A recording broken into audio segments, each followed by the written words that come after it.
MB online education में आपका स्वागत है। आज हम दो चर वाले रैखिक समीकरण का ग्राफ आसान ट्रिक से हल करेंगे। आज का सवाल है x minus y plus 1 equal to 0, ये समीकरण 1 है। 3x plus 2y minus 12 equal to 0, ये समीकरण 2 है।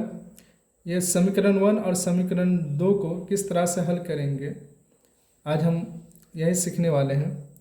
जैसे समीकरण 1 x माइनस वाई प्लस 1 बराबर 0, तो इस समीकरण 1 को हल करेंगे। तो समीकरण 1 को हल करने से पहले हम ये सोचना होगा कि x का मान क्या रखा जाए कि y का मान आ जाए। तो x का मान हम 0 भी रख सकते हैं, 1 भी रख सकते हैं, 2, 3, 4, लेकिन ये ध्यान रहे कि जब x का मान जो भी रखे, चाहे 1 रखे 2 रखे, y का मान बट्टा में नहीं आना चाहिए, नहीं तो प्रॉब्लम क्रिएट हो जाएगा। तो जब हम x का मान अगर 0 रखते हैं, x का मान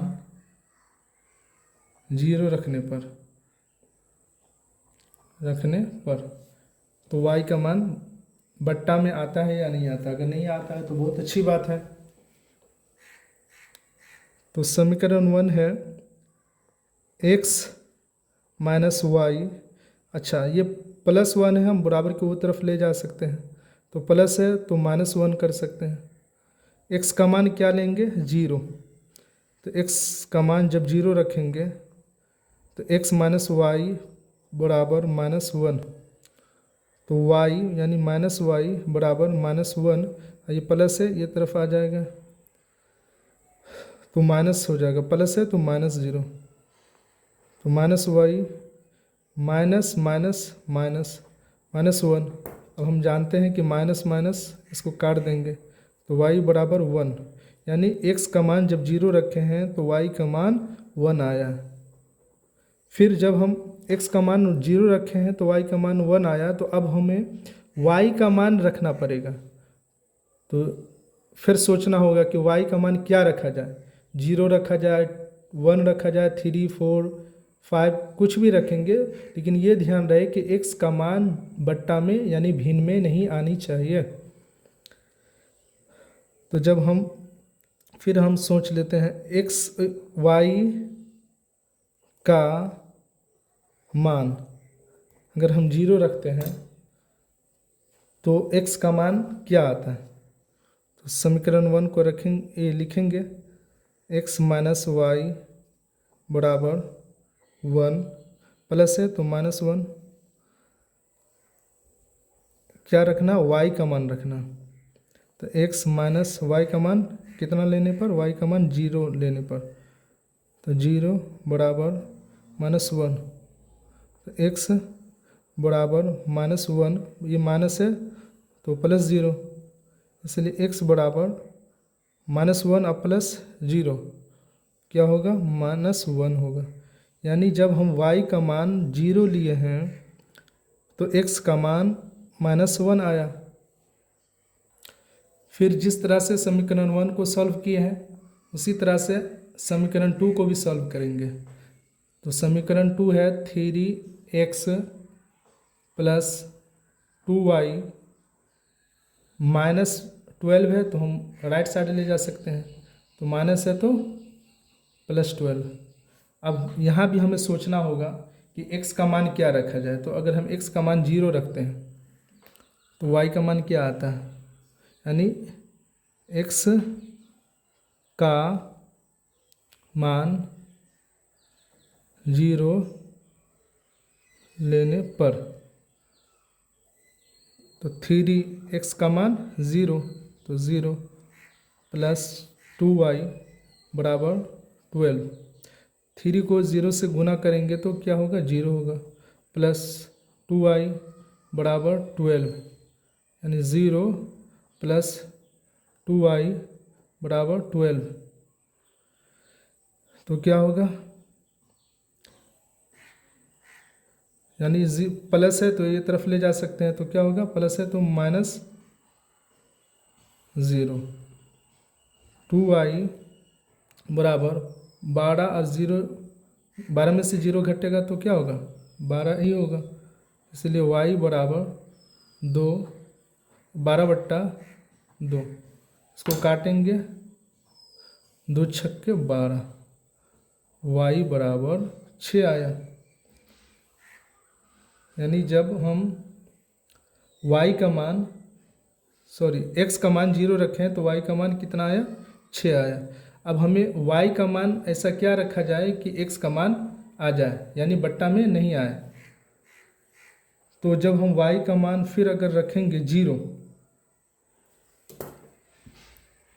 y का मान कितना लेने पर, y का मान बराबर 0 लेने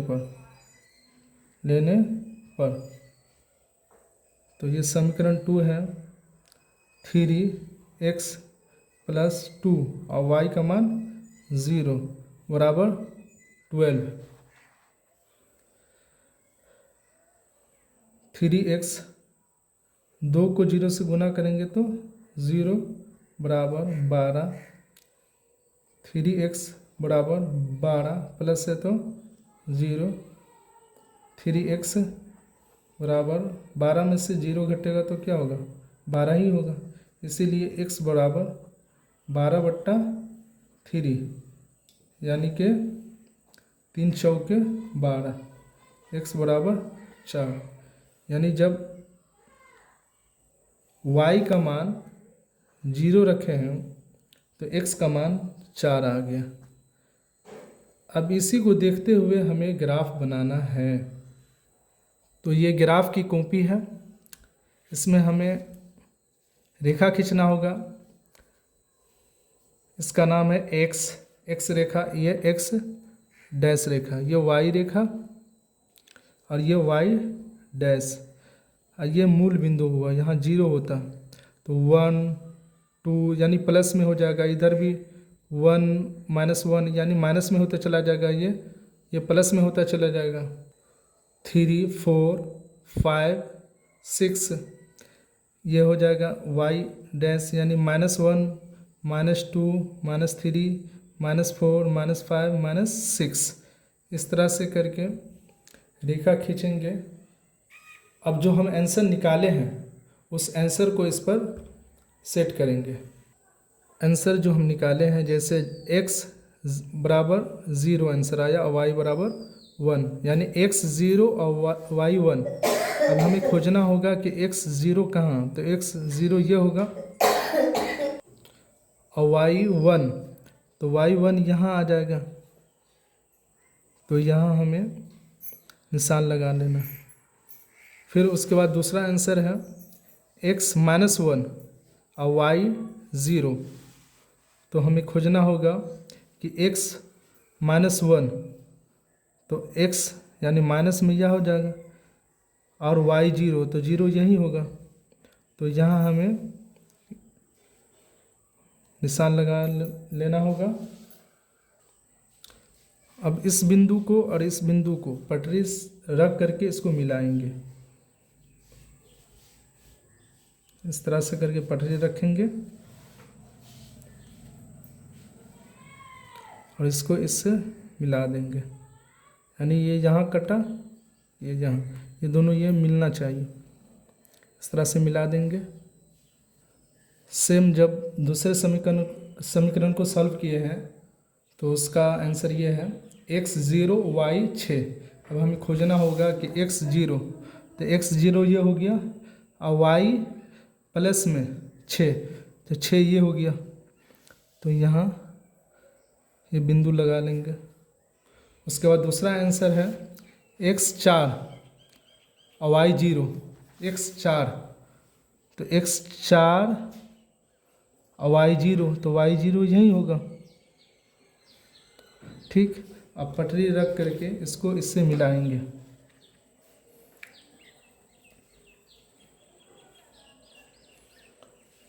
इसको इस तरह से इसको मिलाएंगे।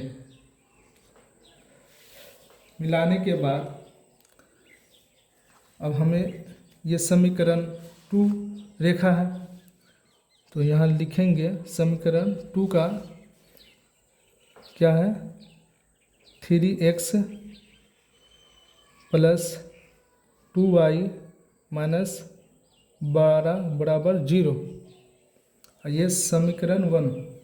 तो समीकरण 1 क्या था, x माइनस वाई प्लस 1 बराबर 0। अब हमें ये सोचना होगा कि इसका आंसर क्या होगा, आंसर कितना होगा। तो अब देखो ये रेखा और ये रेखा कहाँ पर कटा, यहाँ करके कटा। तो अब हमें देखना होगा कि ये x, तो x अक्ष है ये, और ये 2, ये रेखा इस तरह से गया हुआ यानी 2 पे, और y का 3। इसका ये मतलब हुआ कि x बराबर 2, y बराबर 3, यानी इसका आंसर यही हो जाएगा। क्यों इसका आंसर ये होगा, क्योंकि ये रेखा, ये दोनों रेखा प्रतिच्छेद कहाँ पर किया, यहाँ किया है। तो यानी ये 2 है और ये 3, यानी x 2 और y, क्योंकि ये y रेखा है, ये y अक्ष है और ये x अक्ष है, तो x 2 और y 3, तो इसीलिए x बराबर 2 और y बराबर 3, यही आंसर हो गया। उम्मीद करते हैं कि यह वीडियो आपको बहुत अच्छा लगा और समझ में आ गया है। अगर समझ में आ गया तो इस वीडियो को लाइक करें, सब्सक्राइब करें और अपने फ्रेंड को शेयर करें।